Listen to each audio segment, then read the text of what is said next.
you for joining us today as we have Brandi Swing on to answer some questions about her nominations for the upcoming Cannaverse Award Show. How are you doing today, Brandi?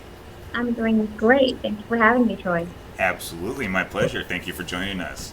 So here, we'll jump right into it, and we got 5 questions for you about content creation. So first one, how do you approach creating content that educates and engages your audience while navigating the complex legal and social stigmas around cannabis? So, I do a lot of my social media content and education in which my husband Chad, similar him father. So Okay, normally yep. he'll have a topic, and then I'm the legal part of him. So I do Okay, most of the research.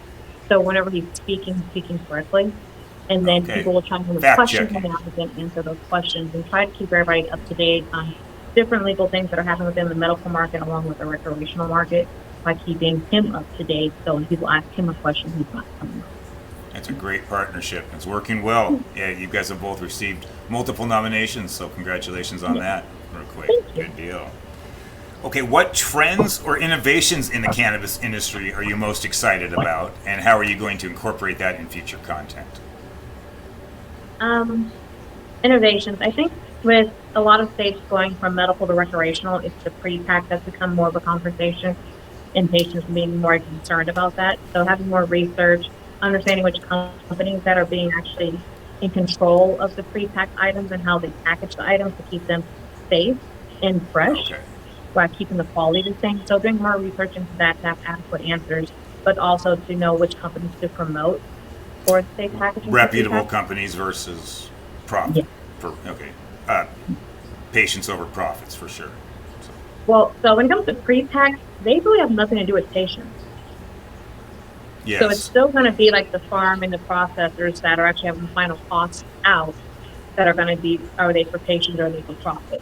The pre-pack company, like they're pretty much like the containers for like aspirin. Advil. They really don't have a concept on the final product. Interesting. So Okay. for patients over profit, that type of company really doesn't float for either side. Interesting. Well, I'm If glad that we've makes got people out there like you. Yes, no, helping keep that clear so sense. people know, yeah, where to go when they need their true medicine, clean medicine as Yeah. well. So good deal. Yeah, Thank you that's for going to be the that. final form of that. So whenever it gets to the actual dispensary, like you're going to be looking at what processor actually chose what company to use. So it's going to be the Good deal. safest like product. It's going to be biodegradable. What's going to be less metals and contaminants in that final packaging. And that Good deal. processor or that grower is going to be picking whoever that packaging company is that they're using. So just knowing more about that packaging company, that's your final product coming There's in a for lot you. of people involved in the process for sure. That's Yeah. interesting. That's an interesting take on it. That's very cool. Number 3, can you share a piece of content that you've created that had a significant impact? And what was it about it that made it so successful? Um, Or is there one certain piece? I can't say there's one certain piece. There's a few pieces. Okay. Um, Corey Hunt, before he passed away, we did a lot of cooking shows at the beginning of the Oklahoma industry. I'm a Oh, certified okay. pastry chef. And so being a part of the Colorado industry and then moving to Las Vegas, being a part of that medical industry and then coming here to Oklahoma, I was able to not only use my minor in forensic science to balance out the math and the science behind the cannabis, but my culinary arts degree to truly make it a fine dining Incorporated that experience, one. but Interesting. also knowing from a patient's perspective how to be able to do their math and get something done at home the right way, but also Dosages. doing a fast, easy meal that they could do where they could still receive their medicine without overcooking it and cooking it off or just completely Oh, destroying the meal. So there's many or getting videos like too that. too too medicated as well. Yeah, yeah, That's not fun either. So no, good deal. Yeah, be out there on the look for yeah, them. Yeah, yeah, keep those gummies and that butter safe. Because the pets and the children can absolutely. So yeah. that's very important. Yeah, it's not a good time. Okay, how do you ensure your content is inclusive and representative of the diverse community, including medical, recreational, and the advocates? You've kind of gone over this already, but So for me, making sure it's inclusive, since when we're speaking, you get from a female perspective and a male perspective. And you That's get from interesting as a well. patient's perspective and you get from a legal perspective. So my degree is in sociology and criminology. So I understand the legal side and do more talking with the legal part. As for my husband, it's on the patient side, and he has it more from a patient's aspect for using daily use, and And he's being more of more the involved in that. face Yes, he's and the definitely the face of the voice. company. I'm behind. So having The all of brains and the that into face. one. Good Yeah, deal. Good he's deal. pretty. So I'm he smart. knows what he's talking about. Thank you for Yeah. that. Good deal. Okay, Like and he the may last be one loud, here. he may be whatever, but he actually knows what he's talking about.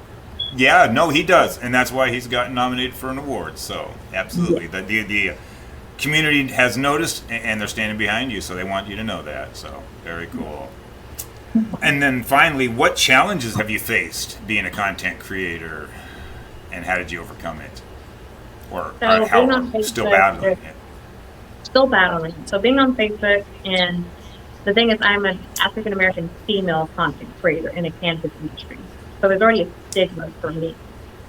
And so putting stuff online and making sure that it doesn't look a certain way or don't come off a certain way, so it doesn't get flagged, but also at the same time being true to myself, Yep. that's Okay. a huge part of this industry. And then like having people looking like, oh, you're just trying to appease the Caucasian community. You're not thinking about the African American community.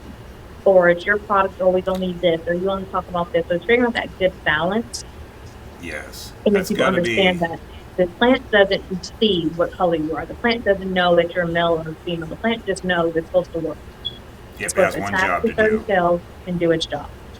And If we so, could only be more like plants, yes, we could like it'd be, learn a life would lot be so from much them. better. Just taking good Yes, air, taking good water, live and breathe. be happy. Absolutely, in a perfect world. Yeah.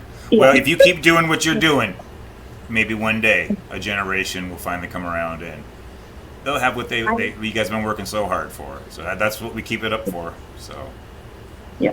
Like each day, each year, each decade, we're getting better at it, and actually being able to understand cannabis how we should have already understood it, unlike other countries yes, that are way ahead of us in the science of cannabis and how it truly affects the human body.